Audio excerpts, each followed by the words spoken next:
No tienes idea de la cantidad de personas que después de escuchar mis videos me dicen, bueno, ¿cómo encontrar una iglesia donde deba congregarme? ¿O cómo encontrar la iglesia adecuada para poder congregarme? ¿O cómo saber si realmente estoy en una iglesia sana o donde se predique la sana doctrina?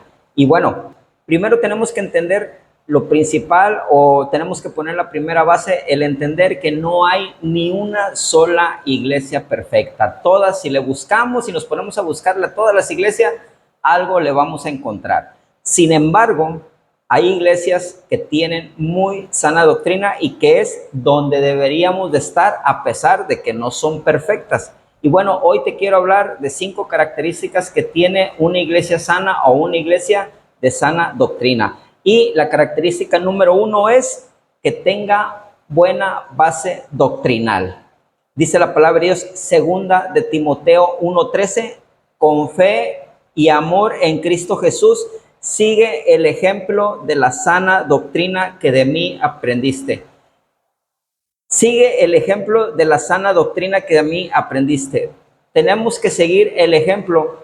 Si la congregación está mal, es porque no se le está predicando la sana doctrina, porque está siguiendo una falsa doctrina, una falsa enseñanza. Entonces, la única manera de que podamos estar en una iglesia de sana doctrina es que se nos esté predicando la palabra de Dios tal cual viene en la Biblia. Y si en tu iglesia se te está predicando la palabra tal cual viene en la Biblia, esa es una iglesia sana. Dice la palabra de Dios en primera de Timoteo 6:3. Si alguno, escucha bien esto, si alguno enseña otra cosa y no se conforma a las sanas palabras de nuestro Señor Jesucristo, está tremendo esto, y a la doctrina que es conforme a la piedad, está envanecido, nada sabe y delira, escucha esto, y delira acerca de cuestiones y contiendas de palabras, de las cuales nacen envidias, pleitos, blasfemias, malas sospechas, disputas necias de hombres corruptos de entendimiento y privados de la verdad, que toman la piedad como fuente de ganancia para la sana. Ahí va todo para la doctrina de la prosperidad. Pero bueno, ahí está la palabra. Dice, apártate de tales. Qué triste es salir de trabajar, cansado de trabajar, y llegar a la iglesia, o que tu día de descanso lo apartes para ir a la iglesia, llegar y sentarte y esperar el poder alimentarte con una buena palabra, con un alimento sólido, y que el que se para ahí en el púlpito te hable de lo que discutió con su esposa en esa mañana, que te hable de su vida privada, que te hable de su vida propia, de los milagros que Dios ha hecho en su vida, de que Dios le habló, que Dios le dijo. Qué triste es que te tomes un tiempo para ir a gozarte a la iglesia, para poder alimentarte, y que lo único que escuches es lo que le pasa en la vida o que le pasó en el día al predicador que está ahí en el púlpito. Qué triste es eso, la verdad, qué triste es eso. Si tú estás en una iglesia donde solamente hablan de su testimonio, eso no es una base doctrinal. Característica número 2, que sus predicaciones sean completamente cristocéntricas, ¿verdad? Dice la palabra de Dios en 2 de Timoteo 4:3, predica la palabra. Ay, Señor, predica la palabra. Dice, te encarezco. Dice, el tema de esta porción de la palabra de 2 de Timoteo es de 4:3, predica la palabra, y le dice Pablo a Timoteo, dice, te encarezco, fíjate bien, te encarezco delante de Dios y del Señor Jesucristo, que juzgará a los vivos y a los muertos en su manifestación en su reino, que prediques la palabra, que instes a tiempo y fuera de tiempo, redarguye, reprende, exhorta con toda paciencia y doctrina, dice, doctrina, dice. Pero lo que Pablo le está diciendo aquí a Timoteo es, predica la palabra. ¿Y cuál es la palabra? El evangelio de mi Señor Jesucristo, el evangelio de mi Señor Jesucristo. La verdad que es muy triste estar en iglesias donde la congregación sabe toda la vida de los pastores, pero no sabe nada de la vida de mi Señor Jesucristo. Eso es algo muy triste, que se paren solamente ahí en el púlpito a hablar de lo que está sucediendo en la iglesia, a hablar de sus enemigos imaginarios, a hablar, ya parece muchas veces como concierto de Jenny Rivera con sus enemigos imaginarios, y que todos los están atacando y solamente hablan de eso, o que hablan, insisto, como lo mencioné, de su vida. Eso es algo muy completamente triste, y no es lo que están instados a hacer los predicadores cuando se paran en el púlpito.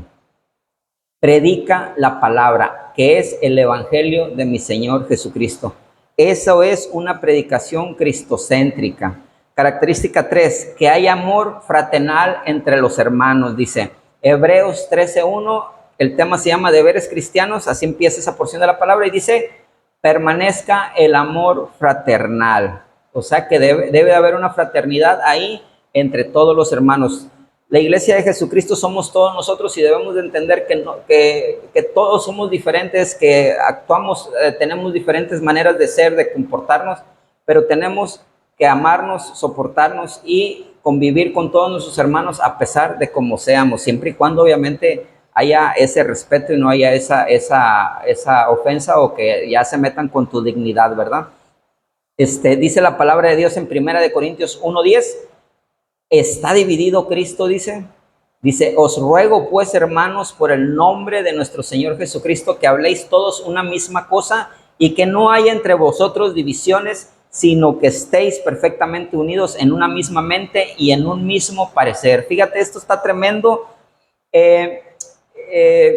Desde el punto número 2, que habla de que debe de ser cristocéntrica y que predique la palabra, y ahora con también dice que habléis todos una misma cosa. Habla de doctrina, habla que no haya divisiones, que unos estén en una cosa y que otros estén en otra, sino que estén perfectamente unidos en una misma mente y en un mismo parecer. Es muy triste escuchar muchas veces a los líderes o a los pastores que no quieren tener una sana doctrina dentro de sus iglesias por temor a que la gente se vaya de la iglesia, por ese anhelo de quererle caer bien a todos, por ese anhelo de que nadie los odie, de ser amados por todos. Pero ni a mi Señor Jesucristo lo amó todo el mundo, así que los pastores, los líderes deberían de cambiar esa actitud. Desafortunadamente, en la mayoría de las iglesias, unos oran de una manera, otros oran de otra manera, unos creen en el diezmo, otros creen en la ofrenda, otros creen en el pastor, unos creen en el pastorado femenil, otros no creen. Unos creen que la salvación se pierde, otros creen que no se pierde, unos creen que en la Trinidad de Dios, otros creen en la unicidad de Dios, y todos en una misma iglesia, todos los unicitarios, trinitarios, pastorado femenil, no pastorado femenil, se pierde la salvación, no se pierde. Todos, unos oran de una manera, otros oran de otra, y todos en la misma iglesia. Unos creen en el diezmo y otros creen en la ofrenda, y todos creen, y todos en la misma iglesia. Y eso no puede ser, no puede ser. El pastor debe tener el pastor líder de iglesia debe tener un lineamiento y decir: todos vamos a trabajar en una misma mente y en un mismo parecer, como dice la palabra de Dios. Porque si no se hace eso, si el pastor, el líder de la iglesia, quiere caerle bien a todo el mundo y por eso los deja hacer que todos anden libres y que todos piensen lo que quieran y que actúen como quieran, eso crea las divisiones. Porque yo soy de esto, yo creo en esto y yo creo en el otro. ¿Y el pastor qué opina? No, el pastor le vale, él nos deja como nosotros queramos. Por eso vienen las divisiones, porque la cabeza de la iglesia no está bien, y cuando la cabeza de la iglesia no está bien, los líderes no están bien, entonces el cuerpo pues anda como para todos lados, ¿verdad? Y ahí se pierde el amor entre hermanos, porque empiezan las divisiones. Dice la palabra de Dios en Salmo 133:1, la bienaventuranza del amor fraternal, cántico gradual de David. Mirad cuán bueno y cuán delicioso es habitar los hermanos juntos en armonía. Tenemos que entender que unos somos más serios que otros, otros somos más efusivos que otros, pero todos seguimos siendo hijos de Dios. Cuando Dios nos cambia, cambia nuestra vieja manera de pensar. Lo que Dios nos cambia es el cerebro, nos convierte en una nueva criatura, pero el cerebro, nuestra manera de pensar. Nuestra alma sigue siendo la misma y seguimos teniendo esa característica con la que conocemos, que somos callados. No todos queremos andar brincando dentro de la iglesia, no todos queremos andar abrazando a todo mundo, no todos queremos andar besando a todo mundo. Sin embargo, tenemos amor para todos y debemos de aceptarnos tal cual como somos. Esa es la característica 3. Característica número 4, que practique mucho la oración. Dice la palabra de Dios en Lucas 19:46, diciéndoles: escrito está, mi casa es casa de oración. mas vosotros la habéis hecho cueva de ladrones. La verdad que es muy triste, como les comento.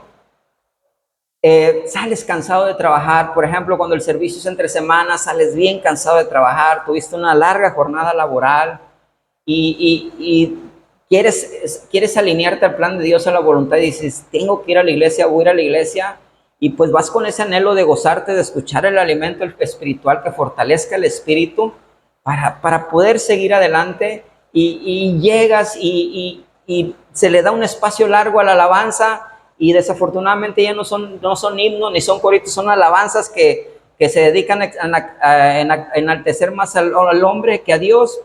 La predicación bien cortito, a veces ni siquiera es predicación, a veces es testimonio, lo único que se paran a hacer ahí en el púlpito, y al último los mensajes, los anuncios, y que piden para esto y que piden para el otro y que ya vamos a anunciar esto. Se tarda muchas veces más que lo que es lo más importante, que es la palabra de Dios, o dedicarle el tiempo a la oración, o dedicarle más tiempo. Si nos dejáramos de anuncios, nos dejáramos de qué es lo que está pasando, de tantas cosas que no tienen importancia, y le dedicáramos más a la oración y a la palabra de Dios, sería otra cosa. Una iglesia que practique mucho la oración. Amén. 5, que esté respaldada por Dios y el Espíritu Santo esté presente. Aquí puede sonar un poco complicado. ¿Cómo saber que está respaldada por Dios? ¿Cómo saber que el Espíritu Santo está presente? Dice la palabra de Dios en 2 de Corintios 2:17. 2 de Corintios 2:17. Pues no somos como muchos que se benefician falsificando la palabra de Dios, sino que con sinceridad, como de parte de Dios y delante de Dios, hablamos en Cristo. Entonces, cuando tú no estás, cuando el predicador, cuando los pastores no buscan algún tipo de beneficio por medio de la palabra de Dios, sino que la predican con sinceridad, la predican cristocéntrica, la predican sin diluir, sin alterar, entonces dice la misma palabra de Dios que es como que viene de parte de Dios. Cuando tú la predicas como viene en la Biblia, viene directa de parte de Dios, dice 2 de Corintios 2:17, y sinceramente como parte de Dios dice, y delante de Dios dice, o sea que la presencia de Dios, el Espíritu Santo de Dios está ahí presente cuando se predica la palabra fiel a las Escrituras. Así debe de ser. Esas son las 5 características que debe de tener una iglesia sana, o una iglesia de sana doctrina. Así que, pues vamos a buscar congregarnos en una iglesia de sana doctrina. Y si tú estás interesado, aún no te congregas en una, pues busca una que tenga estas 5 características, ¿ok? No olvides, Dios te ama.